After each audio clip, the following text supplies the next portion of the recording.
Good morning, tropa. Today is February 3, 2025. Ngayong araw, tropa, meron na namang dagok sa ating buhay. Kanina pagpasok ko sa trabaho, nagkaroon tayo ng aksidente. Nagkaroon tayo ng road crash incident. Nung tinataha ko yung daan papunta sa aming trabaho sa Wyatt, naisipan ko mag-overtake. Pag-overtake ko, suddenly, meron akong nakabangga ang motor. Tumama yung motor nila sa step nut ni Pongka. Dahilan para maputol yung step nut ko at matumba naman yung kabanggaan ko. Hindi ko alam yung gagawin ko nung time na yan. Pumikit na lang ako. Kasi sa isip ko, pag na-outbalance ako, sigurado may kalalagyan ako. Dahil maraming sasakyan sa likod ko. Pag mulat na mata ko, tumabi ako. Pag tabi ko, maraming mga motor ang lumapit sa akin at sinabi na yung nakabanggaan kong motor ay natumba. Kaya dali-dali akong bumalik. Pagbalik ko, nakita ko yung babae na angkas ng motor na mayroong galos yung kanyang paa. Kaya sabi ko, papa-x-ray namin, papa-check up, tsaka bibili ng gamot kung anumang gamot irereseta ng doktor.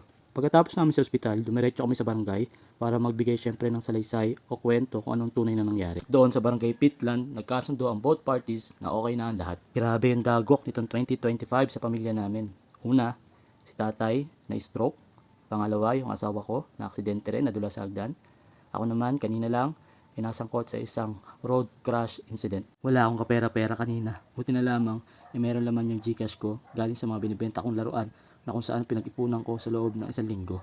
At yun yung pinambayad ko sa anti-tetano, sa x-ray at sa mga resetang gamot ng doktor. At ang pera na yon na pinaghirapan ko at pinagpuyatan ko sa loob ng 1 linggo ay para sana sa gamot ng tatay ko. Ginawa ko yung video na to mga tropa para magsilbing aral sa lahat ng motorista at nagpapaalala na lagi tayo mag-iingat kapag tayo ay nasa kalsada. Bago ko tapusin tong video, gusto kong magpasalamat unang-una kay God.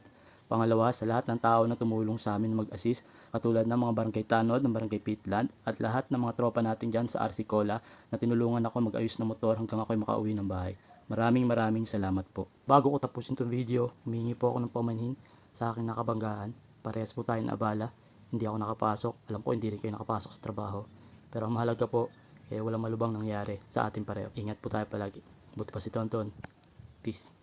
Bye.